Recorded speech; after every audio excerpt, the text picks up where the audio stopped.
All right, everyone, welcome back to The State of Things. Here with me, as always, is the Iowa State University 69th President of the Student Body, Jacob Ludwig. And here with me, as always, is my right-hand man, the Vice President of the Student Body, Jaden Ahlrichs. Jacob, how are you doing? I'm doing great. You know, we're getting close towards the end of the semester, so I'm stressed, but it's, it's the winter season, it's the Christmas season, or the holiday season, and so it's a very fun time of year. There's a lot of good energy in the air, and so I'm really enjoying this time on campus. I am right there with you. I think the spirit of the season has fully engaged with me. I'm very respectful of Thanksgiving. I respect the turkey and only start celebrating the end of the year season after Thanksgiving. And so the only thing I've been listening to is Christmas music and really getting up and in that spirit. So yeah, I came back to our apartment. I'll share with the audience. I came back to our apartment on Sunday night, and I found that Jaden had decorated the whole apartment while I was gone. So we are fully prepped for the holidays, fully in spirit. But I think, looking forward, once finals are done, what are your winter break plans, Jaden? So actually, I'll be going home for Christmas on the 25th, but then the next day, the 26th, I'm actually on a plane for Sydney, Australia. And so I have been taking an English 314 course that I've wanted to take since my freshman year at Iowa State, but hadn't been offered in the past few years because of COVID. And this is the first year that course has been entered back onto campus. And so I jumped at that opportunity and will be spending my entire winter break down under. Very cool. What are you doing? Yeah, so I'm actually a licensed real estate agent, and so just for fun, but my parents do real estate, and their assistant is currently out on leave for the next couple of months, so they have invited me to come work for them full-time. So I'm going to set my books down on Friday, and I'll just go home and start working full-time for the rest of break. Two very different approaches on how to spend your break, but we're both being successful and both doing what we want. But student government, it's actually the end of the semester, and so we're winding down as well. What have been kind of the big things that we've been up to lately, Jacob? Yeah, so, we just had our last Senate meeting of the year. Got some of our final bills done. So we got PNC, which is our big, outline bill for how our finances work, got our election code stuff, all that done. And I delivered the State of the Student Body address at that meeting, which is basically just a very short speech on, where student government is, where we want to go, what are the big issues on campus that we want to tackle. And so, I outlined some of our successes this fall semester, things that we've talked about here on the podcast.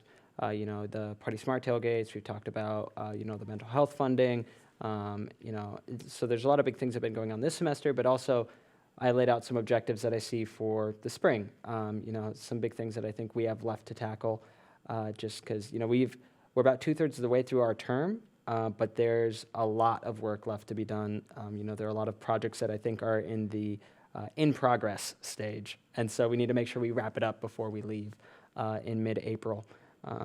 I think one of those projects that was in progress for, I think, the last 2 years was then Senator and now our finance director of student government, Kit Claiborne. He had a big passion project where he was trying to develop and open the first gender-neutral bathroom over at Lee Recreation Center. And I think just last week, the door finally opened. And so I know that's been a big celebration here at student government. I know it's been a big success for Kit. Obviously, 2 years in the planning, and it's finally open. And it's a big thing for Lead Recreation Center to have its first gender-neutral bathroom on that ground floor. And so that's kind of been something we've been celebrating here at student government for sure. Yeah, no, that's really awesome that we finally got that project done. And when you say the door finally opened, that's actually a really key part of it, because the thing we've been waiting on for the last couple of months was the door. So really excited that got done. Big kudos to Kit and everyone on our DEI team who's worked on that the past couple of years. I think that's a really awesome addition to the LEAD facility. I also know we've gotten a lot of support from other parts of campus. I know that the Division of Student Affairs put a lot of money behind that. Recreation Services put a lot of money behind it along with us. So a real team effort from all across campus, and we got it done. And so now, I think they're putting the final bells and whistles in the bathroom, but it is open. But there's, a couple different things they're going to add. But yeah, it's up and running, and that's really exciting. And then, obviously, we're looking forward to next semester and the, rest of our term. We've got the legislative cycle coming up at the state capitol. And so, from January through about, April, sometimes early May, the state legislature meets. And so they, run all their bills. And one of the big ones is obviously funding for Iowa State University. And so, we'll be down there making the case for Iowa State, be making the case for some of that mental health funding we've been talking about, and a few other legislative priorities to do what we can to make sure that the state legislature passes student-friendly policies. And I know that's something big that us as Iowa State is working on, but really going down to the state legislature and then later on as a Big 12 going out to D.C., it really gives us a chance to work with our other institutions, specifically at the state level. Iowa and UNI, we kind of do our own thing, but really in the spring is where we reunite as a force and really convey that message down there. And so I'm very excited for what we're going to be able to accomplish down there. Yeah, I think we've got a really positive message to take state legislators about, the good things happening here at Iowa State. And I think we've also got a really convincing message on, the resources that we're asking for in terms of needs, especially, in terms of why they should put more money behind the university and why that would be a benefit. And so I think we've got some really good cases to make. And, I hope they'll hear us out. But, also we've got, some big public safety things happening next semester. Specifically, the Iowa State Safe app is being launched. So the Guardian app is being retired. And so there will be a new safety app for campus with a whole boatload of new features and new resources on that app. And so sometime after the new year, we'll get that new app launched. And so that'll be a really awesome addition to our campus. And I know that everyone here in student government is going to be working hard to promote that app and make sure that we get everyone who had the old Guardian app, onto the new app, and then also get that out to more people because, we've had the Guardian app for a couple of years now, but the usage rate hasn't been as high as we would like it to be. And we're hoping, especially with some of these new features, that more students will sign on to this new app because I've had the opportunity to go in and kind of, look at it as it's in production right now. And I think there are a lot of things that students will appreciate. I think there's a lot of great things that student government and just as a general, as a campus has been really promoting the student success during the 4 years that undergraduates are here. But actually with us in the studio today is one of the biggest advocates the university has for student success. And you can catch that interview right after this break. What's going on, everybody? Welcome back to the second producer bit here on State of Things. As always, your co-producers here, Ethan, Maddie, and myself. How we doing, guys? Doing good. Excited. Last day of classes was today. I'm excited for finals week next week, and more excited to go home, see my family, enjoy the holidays with them. So I'm super excited for that. How about you, Maddie? Yeah, joining you there. So excited to go home. Really, really excited to be done with my final presentations because I like taking tests a lot more than I like doing my final presentations, but I don't have any tests to take. So That's fair. I'm in the same boat. I'd rather take tests than do like presentations and stuff like that. Yeah. So I would rather have projects and presentations than tests, but okay, I have mostly tests this semester. I did not get lucky, and I have a lot of finals to take. So, tough. Could we like flip roles here? Could you guys take my Oh, exams? you want to and- take my major? Oh, yeah, go Oh for yeah, it. I mean, if you want to memorize a scene by next Thursday, go ahead. I think I'll partner would get be- your whole portfolio ready and get all your presentations done. I'll act out your scene. You Oh, guys just go take perfect. my 3 exams, and boom, we're Love. done. Oh, Easy. perfect. Golden. Just kidding. Yeah. We can't do that because I wish. that's cheating, and we That's- don't do that. that here is at No State act- such Things. thing as academic dishonesty over here. Academic dishonesty, not in my house. We are not condoning that here. We Please do do not not be condone that. honest about your academics. We're here to be kids. academic weapons. Academic warriors. Yes. For sure. sure. All right. Well, one of our co-hosts, Jaden, actually posed a interesting question to me before we came on the podcast. Just kind of we're brainstorming a couple ideas of like how to start off our producer bit. An interesting question that I want to ask you guys. Obviously, we're on a podcast, right? Oh, Wait, we're on a podcast right now? I know. That's- crazy. That right? is That's, like, mind-blowing. shocked, honestly. Oh my. Obviously, we're on a podcast, okay? Didn't mean to blow your minds there, but we're on a podcast. But kind of a spin-off of the idea of like the deserted island question, but being here like on a podcast, what would be 3 items that you would bring in? Ooh. Oh. I could answer this question 2 different ways, right? So I have my like technical, like being in the background and like being in the chair, right? But being in the background is where I normally ask someone to answer like that. I'm gonna have to say a microphone for obvious reasons. To be honest with you, a camera. I don't audio podcasts are fine, but I like the video a little bit more. Video podcasts, Yeah. you know what I mean? Understandable. Those two things are pretty essential, and then obviously you got to go with peach rings, like candy peach ring. Oh, but the sound of you like smacking those. that's the what I'm saying. microphone, That's what I'm though. saying. If you're behind the scenes, Oh, yeah, okay. if you're that's behind the scenes, it becomes a little bit less noticeable. That's fair. It might be. I could play a fun game and see if I can get my loud smacking into the microphones from Through the soundproof yeah, glass. through Yeah. the soundproof glass or something like that. I Just don't like know. just have it echoing Yeah, inside exactly. of here, right? Or I mean, what you could do is I could just throw, put it in their headphones. throw Jacob and Jaden off their game. Just like turn on the talkback for just them and just be like, Yeah. While Wendy's out here, something like that. Just like I know, right? I might have to do Gonna that. sabotage the state of things. Just the state of things. Yeah. What about you, Maddie? Oh, well, water, for one, because water is a good thing, and I think we should be drinking a lot of it. Hydrate or dehydrate, people. Hydrate or Always. dehydrate. I'm going to have to go with a personality. I don't tend to have one of those on the regular, so I think having one for an experience such as this might be necessary. Charge it up before I come, just pick it up. It's portable. It's easy. Yeah, hold up, people. Maddie's gonna go in the back and just sorry, it plug ran herself out. in. Hey, does anyone have a portable charger for Maddie? She needs a little bit of a boost. She needs a. You got it back there? No? All right. We had a lot for this Crying. this go round. And then I think I would have to go with like one of those 101 dad jokes books. I feel like Yeah. that would Nice. just be a nice way to Yeah. to keep things light and funny. One- No more than 100. No more than no 101 because 100. 102 is just too many, but 100 is just too little. It's not enough. It's not you're enough. You're not shooting for the stars there. You know what I mean? Exactly. Wow. What about you, Love Sundar? Well, I'll also take it from the perspective of being back there as a production manager. I don't really do much with tech and all of that stuff. Kind of leave that to Fair to enough. you Fair and enough. stuff. So I would bring content.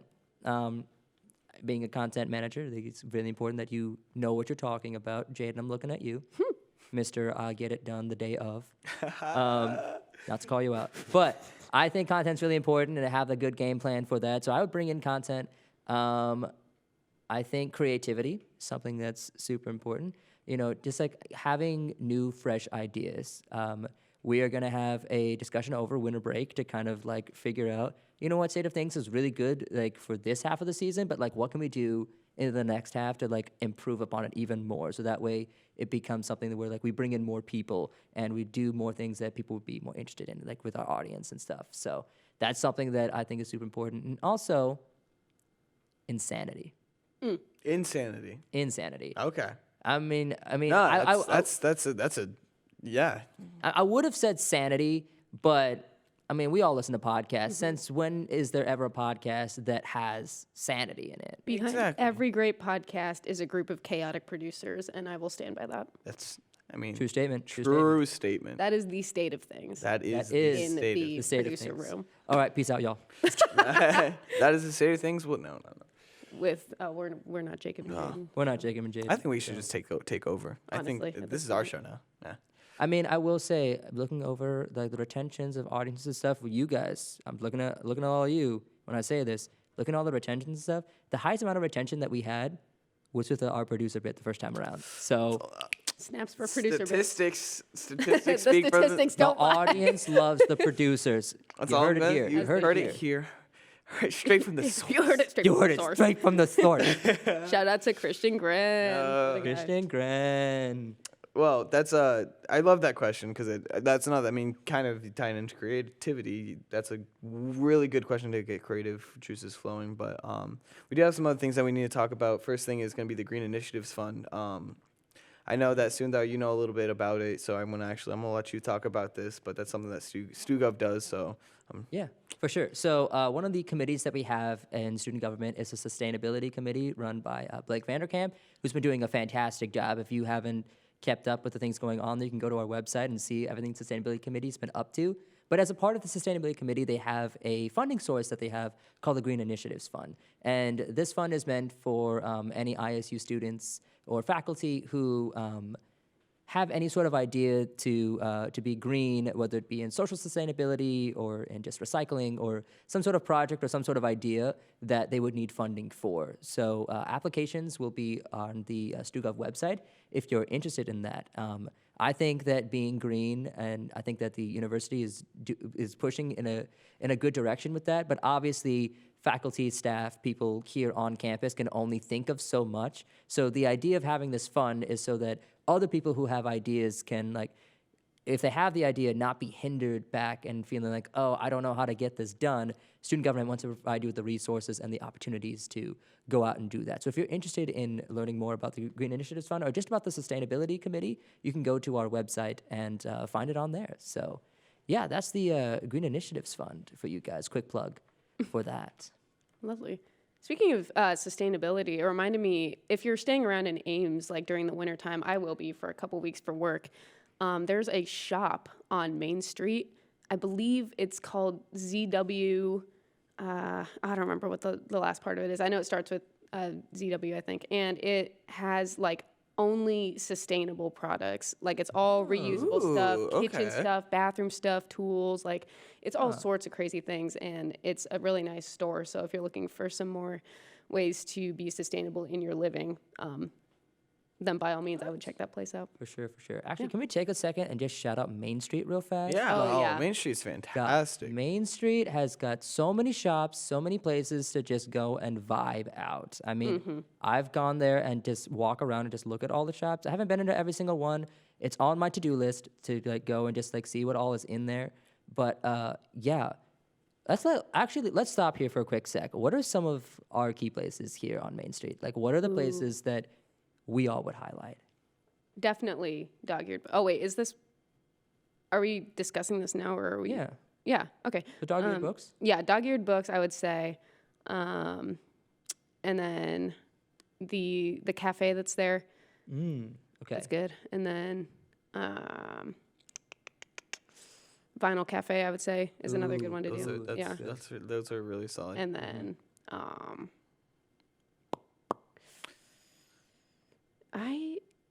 there's a crystal store. There's Heroic Ink.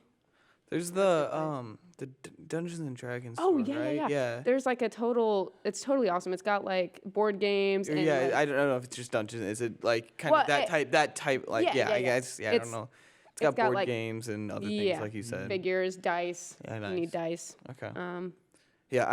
I haven't been down Main Street that much. I want to. I've heard amazing things about it. The biggest thing I want to go down, it's kind of already past its time, but Farmers Market, when that comes around next year, sure. I need to go down because that's one of the biggest, I feel like the coolest things. I've only walked through the farmers market once, but it was such a vibe. I mean, it was like the farmers market was out there, and obviously you could go get like vegetables and like get all that stuff, but like the interesting thing is that like I've been to farmers markets in like Peoria, like where I'm from and stuff, and usually it's like just kind of segregated from everything else, but like all the shops and like the community like participates. That's cool. And like integrates all of their shops and everything else with the farmers market. So it's like as much as you're hearing about the farmers market, like there's a bunch of other stuff that's going on as well. It's just super cool.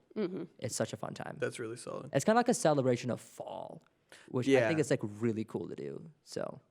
Yeah, I was gonna say I'm from Cedar Rapids, and all of our farmers markets, we have like a district that has kind of like those shops and stuff like that, but it doesn't. The farmers market is in like downtown, not where those like small business shops are. So I wish it'd be cool to have it be where those small shops are, so that way everybody could incorporate together. But usually you have some representation; they come over and stuff like that. But it takes up pretty much all downtown in Cedar Rapids. It takes up all It's really big. It's one of my favorite things to do over the summer. So, Yeah, I kind of like the fact that Main Street is a bunch of like it's like a centralized place for a bunch of like small mom and pop shops. yes. And just like everything is like all centralized over there, where like you could like go down there and spend like an entire day just like checking things out and kind of just having a good time just overall there. Because like I know like I've been into a couple of the music shops down there. There's also like a place for escape rooms over there. So because I didn't know. I had no idea. yeah, cool. so there's a place called No Escape Iowa. It's kind of tucked back, like inside of like a big building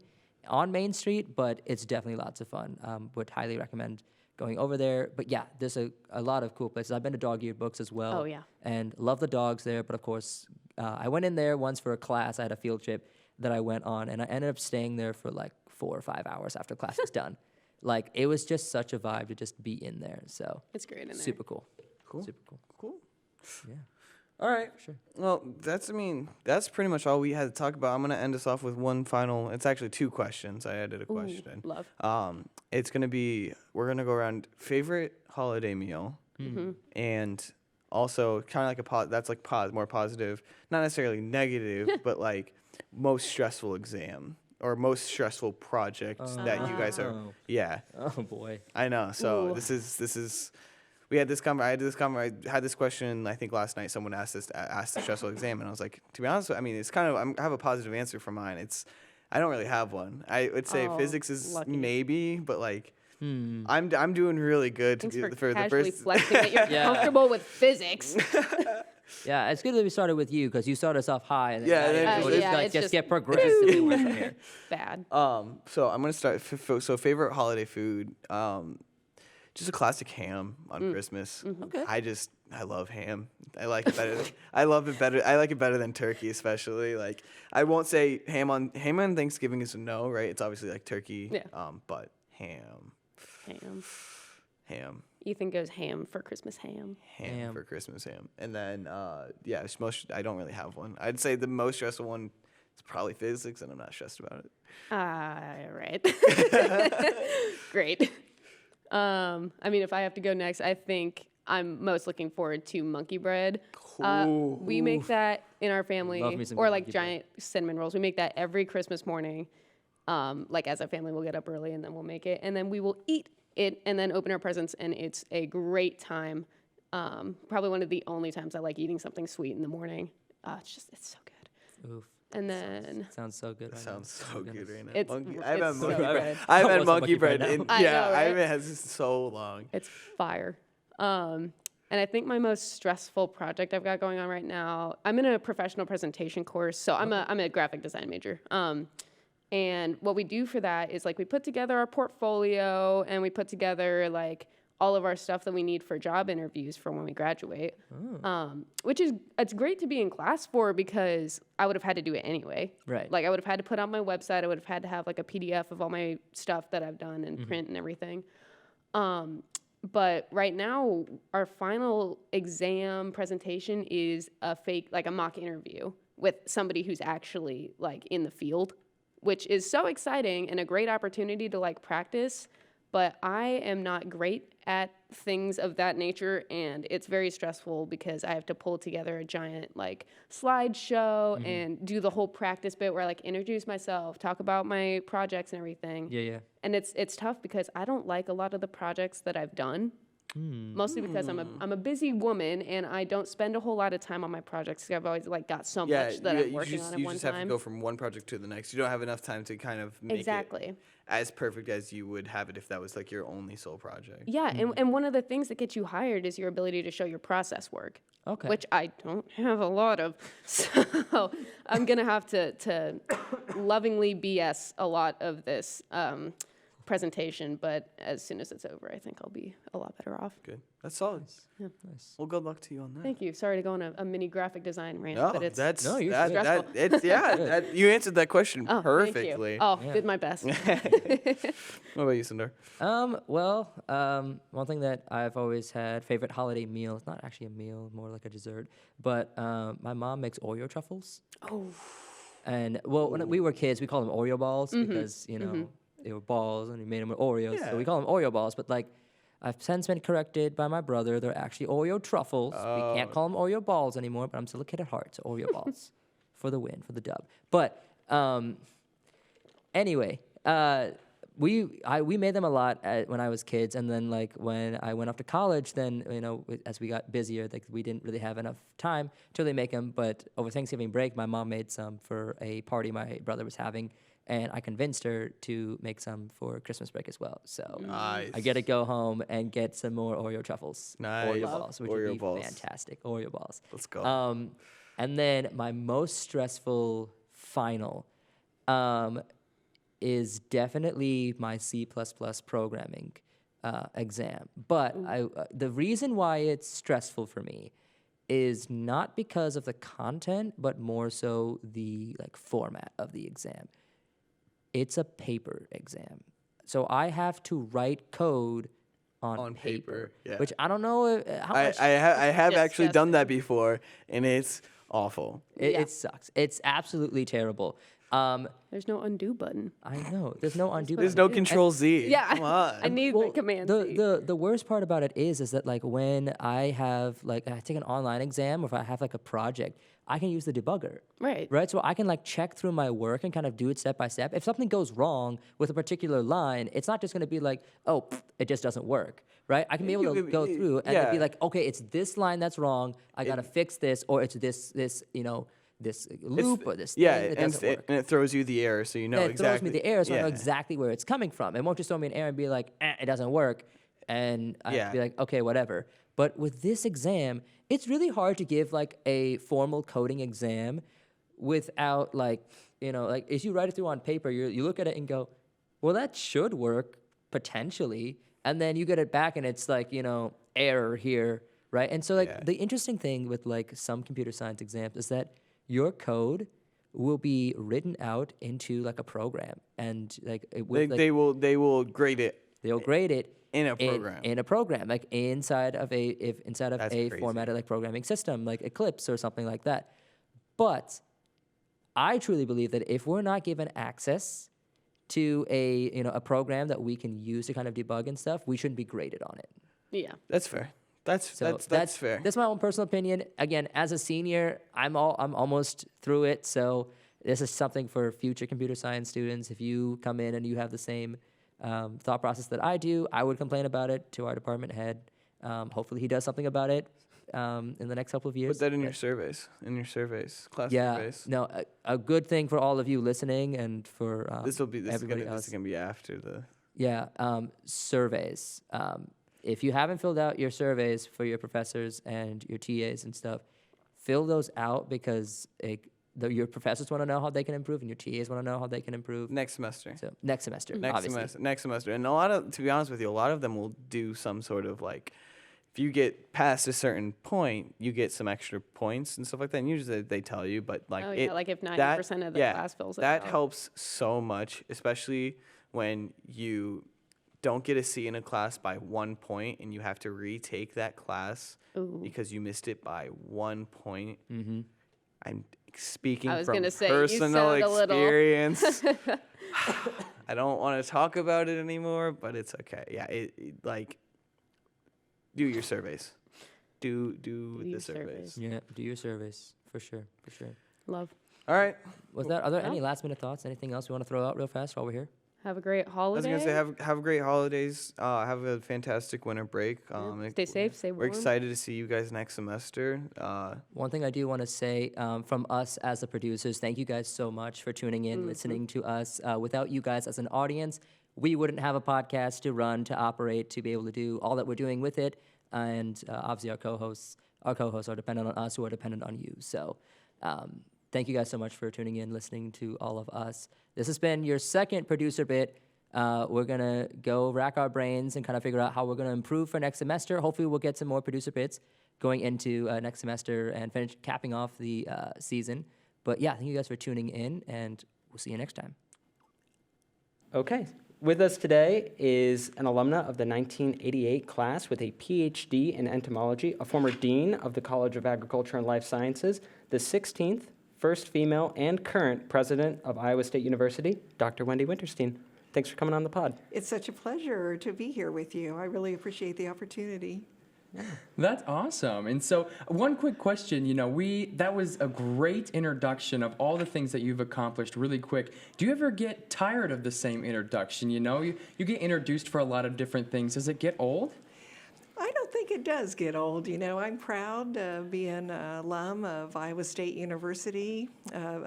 I've been here my entire career. I love that. I love Iowa State. Being the first female president is really meaningful to me. When I was first appointed, I had so many grandmothers especially come up to me with their little granddaughters and introduce me to their granddaughter and tell their granddaughter that they too could be the president of Iowa State. And so That's awesome. it's really meaningful to me. That's awesome. Yeah, that is amazing, and I think you've had a really big impact on this campus, and with I think the semester coming to a close, there's a lot of things that have been going on. It's been a big semester, a big year at Iowa State. We just got through with Winterfest. That was really fun. I know that the Beard Cheer was hosting students this fall. I think we had a wonderful time in Beard Cheer. It's such a big open building, so we had a string quartet from the Department of Music and Theater, and the sound, the music just filled the building. We had the creamery ice cream. We ran out of that before we ran out of people. And then we had a a cappella group singing carols out by the holiday tree. And then we had the lighting of the holiday tree. It was just a wonderful set of events right there around Beard Cheer. And then everything going on in the Memorial Union. Wow. It was a great evening. Yeah. I was driving back actually from the Student Innovation Center and kind of forgot that Winterfest was going on. And as I was driving by Lake Laverne, saw a horse-drawn carriage, and I was like, what's that doing? And then that's what reminded me that Winterfest was going on. I was like, oh my goodness, that's not something you see on campus every day. Yeah. And they were doing tours of the Campanile, and you could go up to the Carillon. Oh, wow. And for those who haven't done that, that is something they should put on their list before they leave Iowa State. Yeah, it's on my list for sure. I hear about people having a great time going up and seeing that. Plus, it's just such a centerpiece to the university. And I think with Winterfest, I think the thing I like most about Winterfest is that it's positioned right towards the end of the semester. So it's this nice little, really fun event that happens in probably the most stressful time of the year. And so it's always something that kind of lifts me up towards the end of the semester. With finals coming down, one thing I think we're curious about is final time a really busy time for you, or is it slower? I would say that for me and for my team, it's always a busy time, that there's always something that we're working on together. This morning, we had a university planning session with the 3 senior vice presidents, with the vice president for human resources and the university counsel and chief risk officer. And we were discussing a whole series of important issues for the university. And as people were leaving, I was saying, wait, we need to talk about these 3 things too. And so I think it always is busy, but it works because you have good people. You have a team that strives to do what needs to be done and is committed to our students and our faculty and staff. So I think one thing is most people know you for your administrative role as president of Iowa State University, but we would love to get to know a little more about what makes President Wintersteen Wendy Wintersteen. And so this is your 5th year already as president of Iowa State, but what were the steps that brought you to this current position? Well, it really was a long path to become the president, and really not a path that I had aspired to.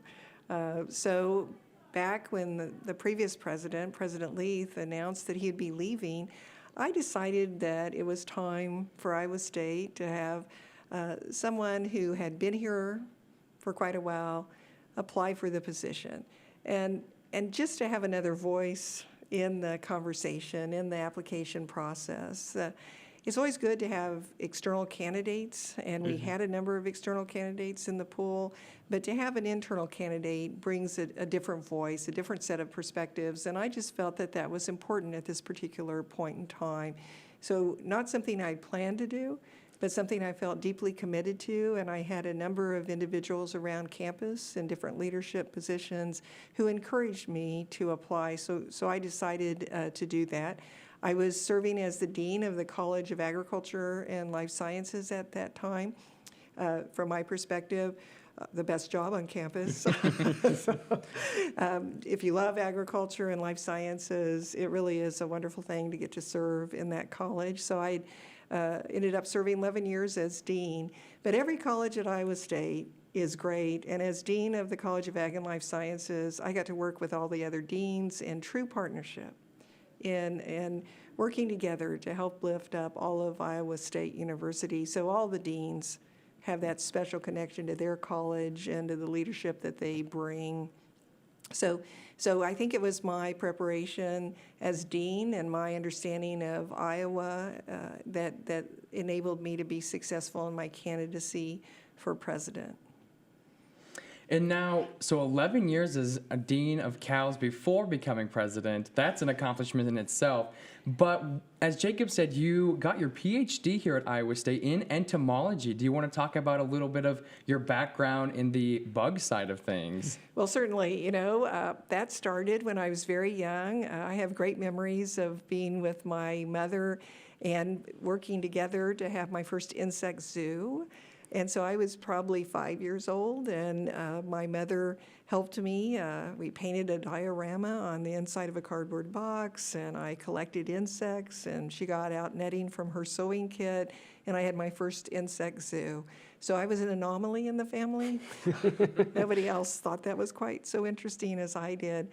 And then my parents had been involved in agriculture and raised cattle down in southeast Kansas, and so I really wanted to be engaged in agriculture as well.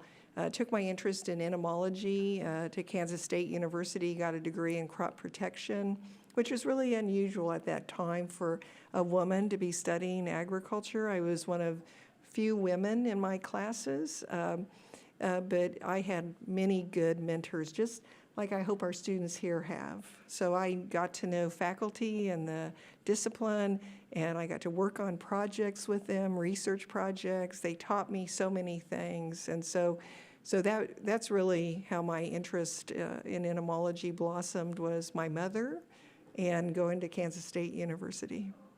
Yeah, that's awesome. So, you went to Kansas State, and then you came to Iowa State for your PhD. What was it about the campus that made you decide to stay? Well, so I came, worked full-time for Iowa State Extension, and at one point I decided to start working on my PhD while I was working full-time. So I worked full-time, and it meant that it took me 6 years to get my PhD. But I got my PhD and was hired on the faculty in 1988. And I just loved my department. I loved working in Extension, loved Iowa farmers and the members in the Agribusiness Association, the individuals that I got to partner with for the benefit of Iowa. It was all very important to me, and so I just felt like it was a great place. I did have another job offer at one point, but at that point, Martin Jiske was the president, and he encouraged me not to take the job and to stay here at Iowa State. Ironically, 6 months later, he left. But I stayed, and I'm very happy that I stayed and that I've had my career here at Iowa State. Yeah, I definitely think Iowa State is better off for you having stayed. Thank you. So, you're president now. You've been, in the office for about 5 years. What's your favorite part of the job? Oh, my favorite part of the job is getting to visit with our students and to hear their thoughts about their experience at Iowa State University. I get to do that with both of you. You let me know what is going on, what your ideas are, what we perhaps should be focused on, so I appreciate your leadership and input. But my husband and I teach the President's Leadership class, excuse me, and it's 29 freshmen. They represent the demographics of Iowa State University, and it's just wonderful to see Iowa State through the eyes of these 29 freshmen, to hear what they have to say, what their experiences are. And for Robert and I, it is truly a meaningful experience, and we listen to what our students say, and we say oftentimes something needs to change based upon the feedback that we've received from our students. So watching students succeed, focused on their goal to graduate, to make a life, to go forward into the future is really very important to me. Yeah, I think that student-centered aspect of your leadership and just the community here at Iowa State is what makes this campus so amazing. I know that's why it's a part of our strategic plan to be the most student-centered university. And yeah, I mean, that's what I think Jaden and I, or what has made Jaden and I's experience so amazing in these past couple of years while we've been here, is just the fact that I feel like every faculty member, every staff member really wants the best for students on this campus and really listens when we come to them with, a problem or an issue that we'd like to see solved. And I just think that's true. I think that we have to remind students sometimes that they need to be the one that is reaching out, that is saying to the faculty member, how can I be more engaged?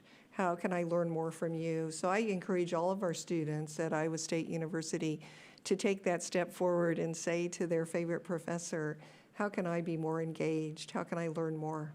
And I think that's a message that maybe not a lot of our students always think about because, being at a big university, 30,000 people, a lot of students might just think that they're just their 9-digit student code. They don't actually mean anything.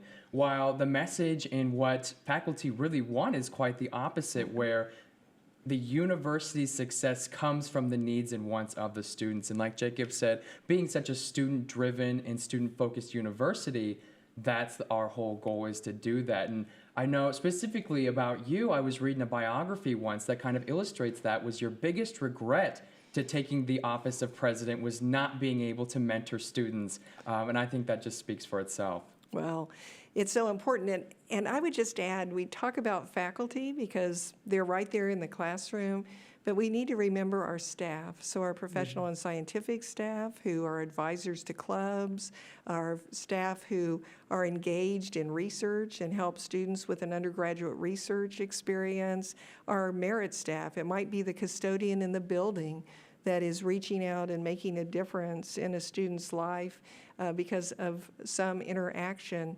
So certainly our faculty, but it's staff across the university that make a difference for our students as well. So I do want to turn it to a personal theory I've had about you for a while. You are obviously a living and walking representation of Iowa State. We all know that you bleed cardinal and gold, and your office, everything about you is Iowa State. But I do want to know, when you go home to the Knoll and kind of go into your room, does the Iowa State stop there? Is there more of you beyond Iowa State that I want to know? More about me, Jaden, personally? Is that what you're interested in? Or are I'm you just saying... curious. Everything about you is Iowa State. And so once you finally go home and you take off the red blazer, who are you beyond that? Well, then I put on my pajamas, which are also red. So I do bleed cardinal and gold, but everybody has their personal life. You too have your personal life as well. And when I think about my life, my personal life, I'm so thankful that I married a wonderful person. I think who you decide to marry is the most important decision that you make in your life, or who you choose as your partner, however you define that, is so critically important. And Robert, for me, has been the individual that supports me every day and has ever since we have known each other. So I've been so blessed to have found the right person in my life. So first of all, I come home to Robert.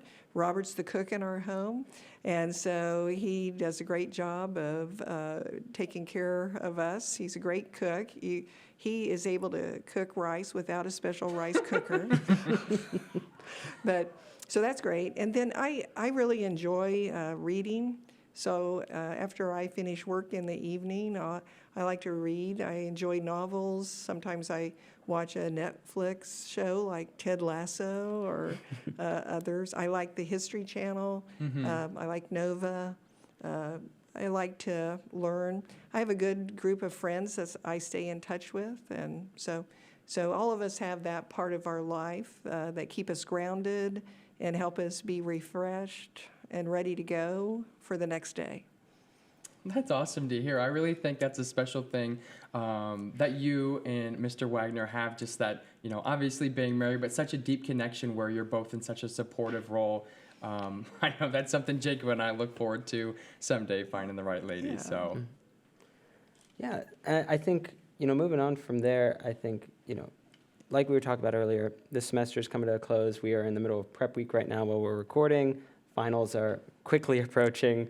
And we've seen a lot of big developments from SciTown to the telehealth or telecounseling contract that was signed earlier this semester. What would you say, looking back at this semester, has been kind of the biggest development that you're most excited about? Well, I think student well-being is just what we need to talk about. I think our students have come back this semester really doing quite well in the classroom and engaged outside of the classroom. But not everybody is in that place. And I think we're continuing to see levels of anxiety and depression.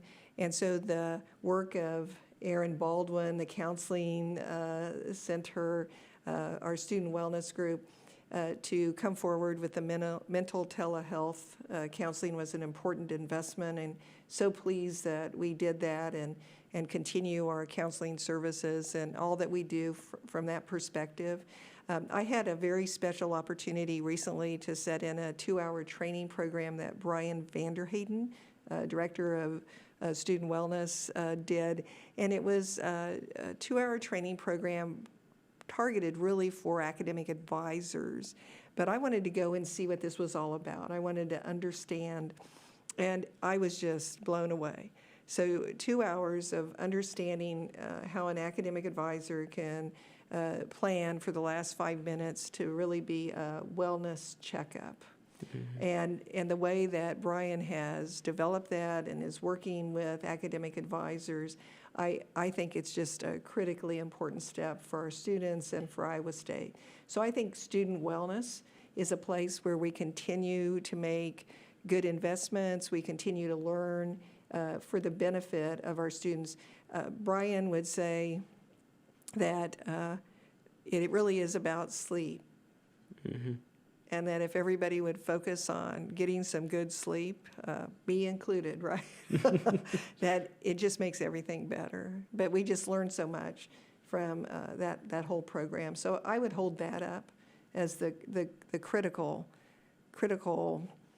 effort and somewhat of a success as well this semester. Yeah, I mean, I know that in our meetings with you and on this podcast and in pretty much all of our meetings in student government, mental health has been continually one of the main topics that's come up this year, and we are constantly talking about what new resources are out there, what resources have been out there that we need to do a better job of pushing so that students know that it exists, and how we kind of communicate those things. But that leadership team with Aaron Baldwin and Brian Vanderhayden, they've been doing an amazing job this semester. I know that they meet with some of our senior leaders weekly. So it's fantastic work. And I just have to add and thank both of you. So your leadership with the Board of Regents and your colleagues at the University of Iowa, UNI, really led them to add to our request for funding for additional resources at the Board of Regents level for the 3 universities for mental health. And that came from you. So you came to the table with your colleagues and really impacted the Board of Regents' budget request to the governor. Thank you.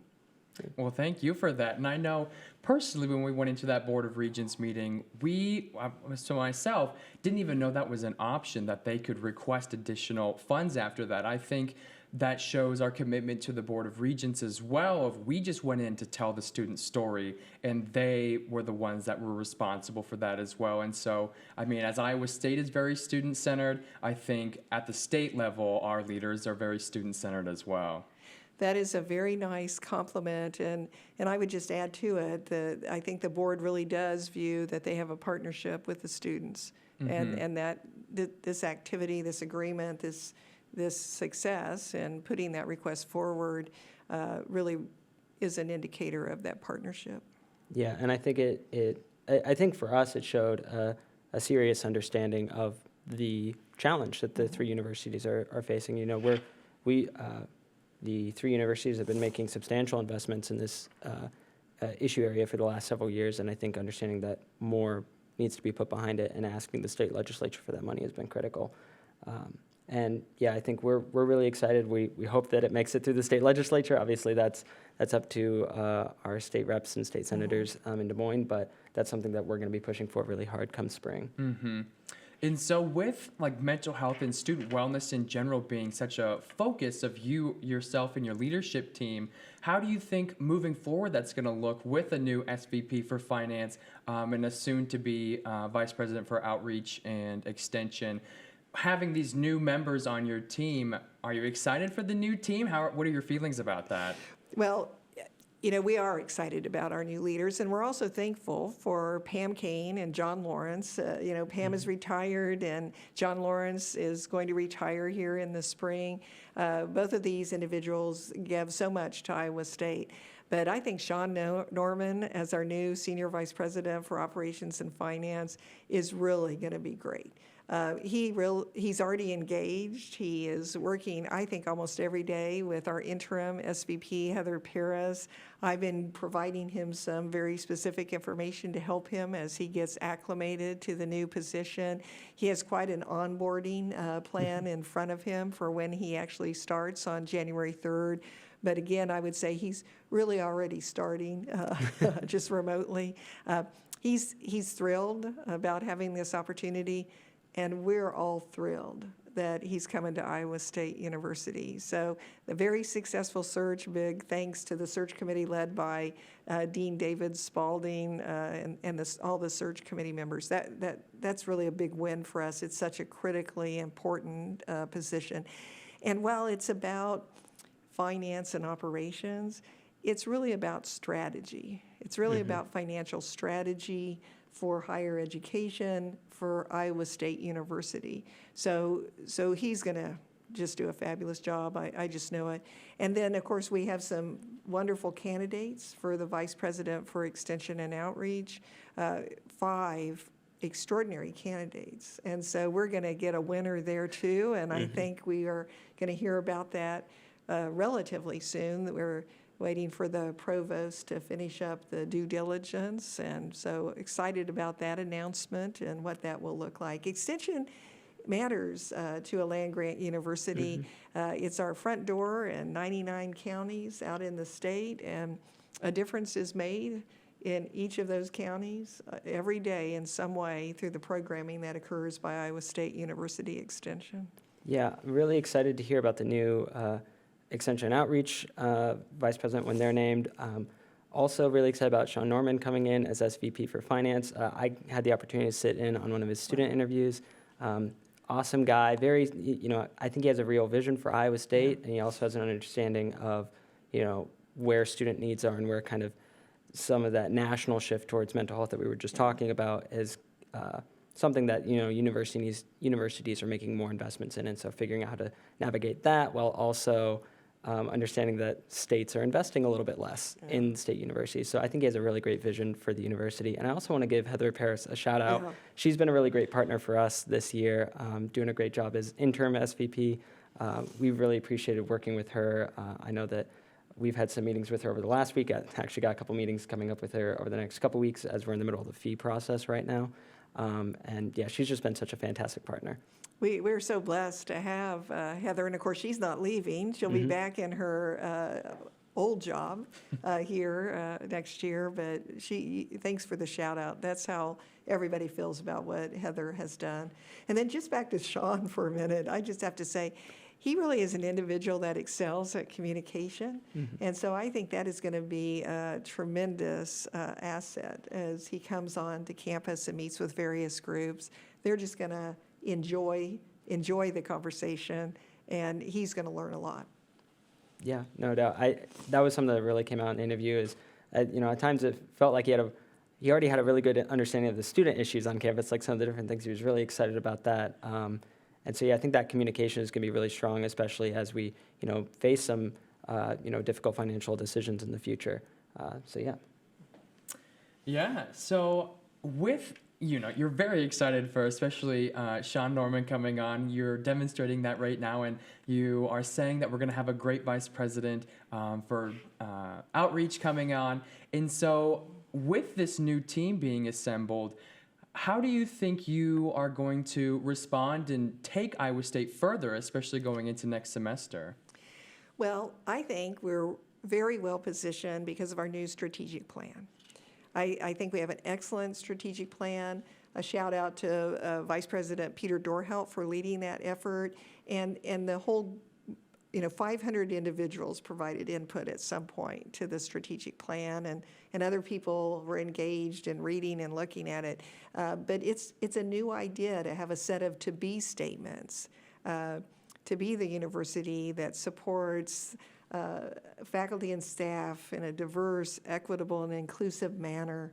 And to have these wonderful statements, to be a student-centric leading research university, just wonderful to be statements. And then this idea that we're going to ask for the community to come together and put in their ideas, their proposals, by how we live those to be statements, I think will keep the strategic plan alive.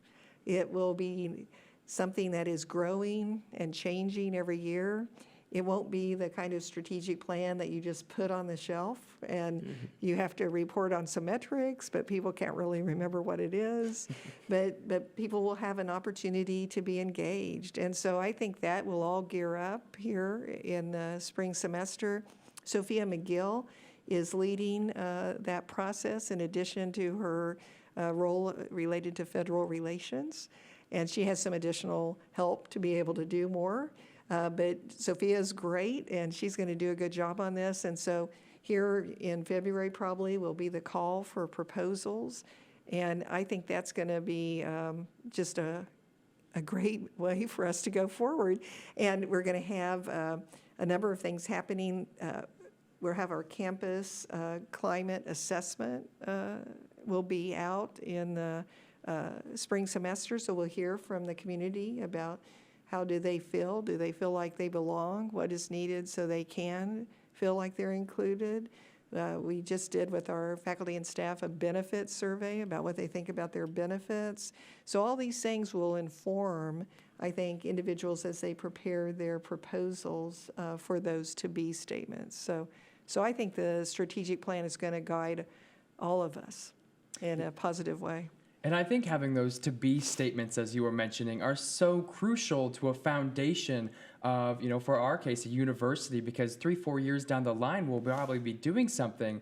And we might stop and ask ourselves, why are we doing this? We can always tie it back into those to-be statements and ground ourselves in how this fulfills the mission that we set out to be. Exactly. And then we were blessed that we had some funds to be able to jumpstart the plan with things that we heard during the strategic plan process. And so getting those jump starts out there and going is another great thing.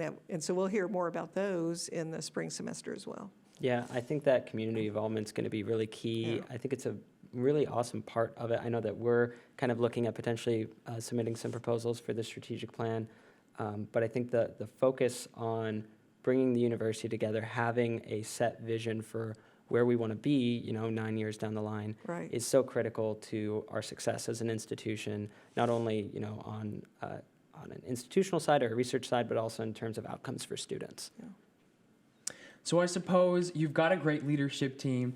We have the strategic plan hopefully guiding Iowa State into the future. But looking into next semester, what are some potential challenges that you see your office or just the university in general might have to face and overcome? Well, we will always be working hard with the legislature. We talked about this a minute ago.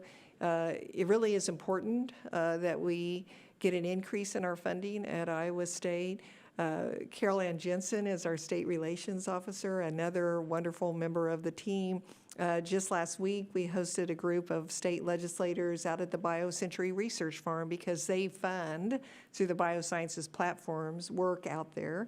And it was great to visit with them.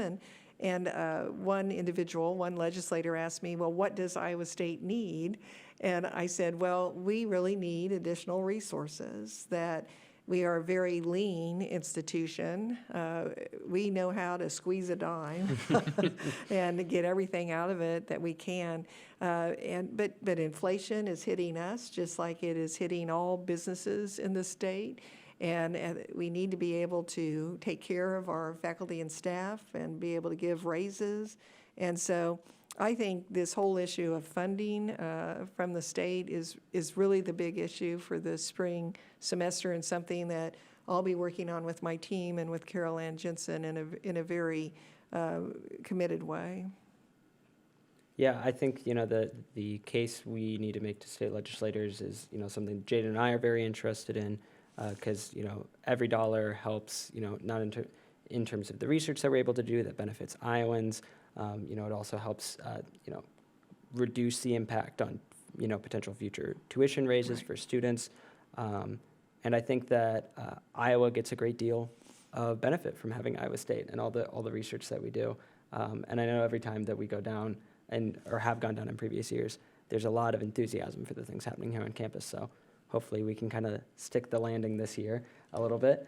But, I think one really big part of your time here at Iowa State, has been the Innovated Iowa State campaign. I know we kind of launched it this last year. We've kind of moved away from the Choose Your Adventure slogan and things like that. Where do you see Innovated Iowa State in kind of the vision for where this university is going to be 5-10 years down the line? I believe Innovated Iowa State is the right brand for the university at this time. How could it not be? We're sitting in the Student Innovation Center. This is a place where students from all over campus can come and use their creativity to create and make. So we really do have the right brand. It also reflects our history and what Iowa State has been a part in all the successful inventions, successful research outcomes that have made a difference for this world. So it's a great brand.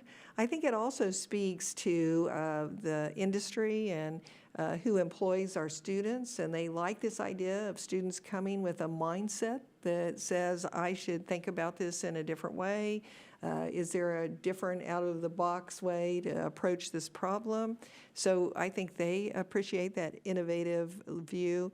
And then we have a number of students that are interested in entrepreneurship and would they like to start their own business. So I think it's a theme that has always been present, but we've lifted it up now, and I think it will carry us into the future in a pretty significant way. We had a major research university come and visit the Student Innovation Center, and we were talking what we were doing with undergraduate students, and they said, oh no, we're not going to work with undergraduate students. We're going to focus on graduate students and faculty. And we said, well, no, we're going to focus on all three. And if you don't want to focus on undergraduate students in this area of innovation and entrepreneurship, send them to Iowa State because we think everybody should be involved and have the opportunity to be able to do this. And so I think it was in the spring semester, more than 7,000 of our students took a course that had something related to innovation and entrepreneurship in it. So I think we're making systematic changes, permanent changes to the curriculum and the student experience that will withstand time and will be seen very favorably into the future. Yeah, and I think it's already being seen right now in rankings. I think you shared at a President's Council recently that Iowa State has again been ranked, I think, 11th right in the nation for entrepreneurship, and so that's really amazing just to show, especially the growth over the past couple of years, the way we've moved up in those rankings, and our strength in that field. And those, public-private partnerships with companies, especially out at the research park, have been really amazing for a lot of students in terms of providing real work experience in college, right. rather than, getting your degree and then going and having that experience. Some students are walking out of here having had an internship nearly their entire time at Iowa State right. and being prepared to take some pretty serious jobs walking out the gate. That's right. I had a student tell me the other day that he will have been employed for 4 years in jobs at a company before he graduates, and he thinks that will make all the difference on his career, actually. Mm-hmm. I know for me personally, some of the internships and professional experiences have had while here at Iowa State have been some of the most important ones that I've had in terms of just like giving me both insight on what I actually want to do when I leave Iowa State, but also a feeling that I could actually competently handle a job in some of these fields that I've had the opportunity to work in. And I think we think a lot about the student side of things, but I think just like the faculty as well and how much resources and empowerment we give them to innovate as well. I think one of the fastest examples I think of is I work out at the ISU Horticulture Research Station, and Chad Arnold is the shop foreman out there. And today at break, we were counting how many patents he has because of the problems they face out there and how they innovate and fix those problems without, just going into a catalog. And so just those different opportunities that faculty have as well, that students can jump in on and solve real world problems. Right, and it's across the entire university, and recently, a faculty member in the College of Human Sciences, I think in the Awesome department, I won't be able to say her name, so I apologize to her, but she has patents on a new line of maternity clothing for nursing mothers, let me be more correct, and just the way that she's thought about the technology, the design, and so a design patent. So it really is all across the colleges. Yeah, I think that's one of the things that's been really cool. Just even since when I started here at Iowa State, I've seen a lot of these faculty and students kind of tackling these really interesting problems. I had the opportunity to be a part of the kind of steering committee that set up the Innovation and Entrepreneurship Academy for the College of Liberal Arts and Sciences. And I know some of the projects and things that students in that academy are working on are just really awesome. Some of them just range from, social issues, some of them range to actual practical business proposals. Right. And so it's really cool to, have these opportunities where students get a chance to identify a problem and then spend a considerable portion of their time here at Iowa State actually working towards a solution. And maybe they walk out of this university with a business in hand. Right. And it's really not unheard of. When I was campaigning to be president, I went back to the Ag Entrepreneurship Program and asked Kevin Kimley, I said, since we started the Ag Entrepreneurship Program, using we quite liberally, Kevin, since you started teaching our students entrepreneurship in the College of Ag and Life Sciences, how many of our students have started a business? And he said 400.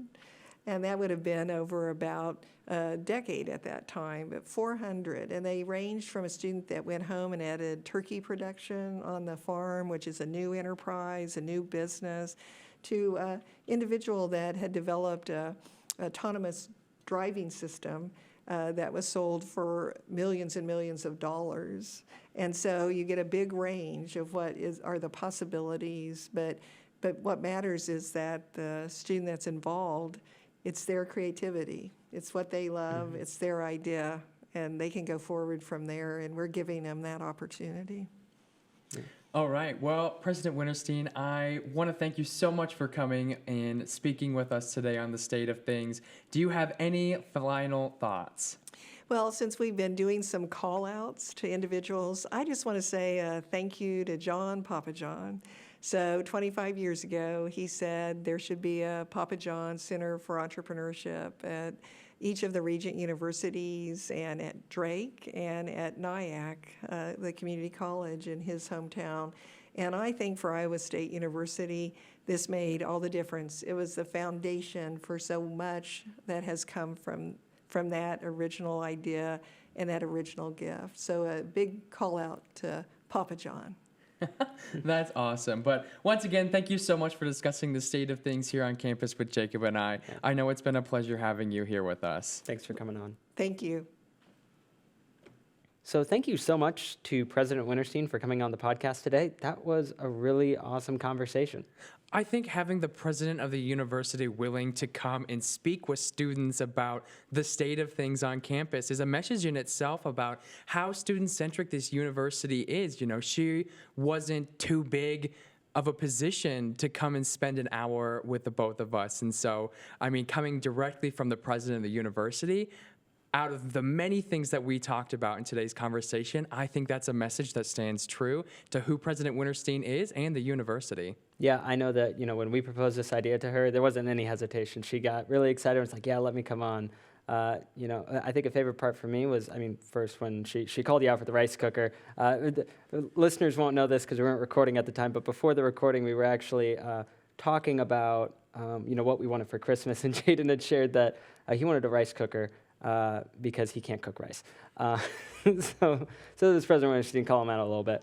But I think one of the other things the thing that I actually liked the most was the conversation about the Innovate at Iowa State campaign, what role innovation and entrepreneurship are playing right now on this campus and where it's going to take us into the future.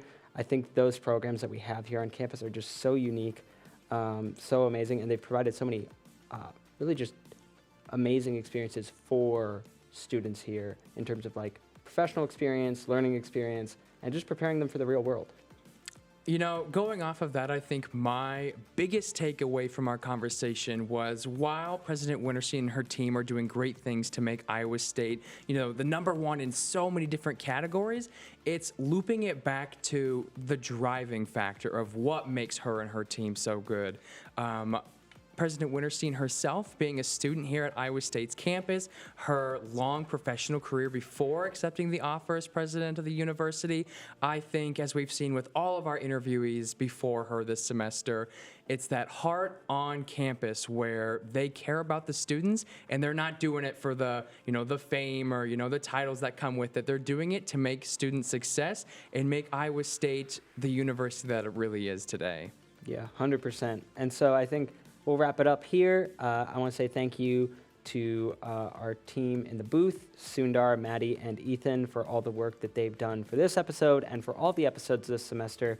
I want to thank the Student Innovation Center, the Media Production Suite staff, for all their help with this podcast and helping us innovate here at Iowa State. And of course, thank you to our listeners, you know, on Spotify, Apple, YouTube, both here on campus and around the world. We actually just had our first international listener a week or so ago, and so that was really cool. But yeah, we will be back in the spring semester to have more conversations with campus leaders about the state of things.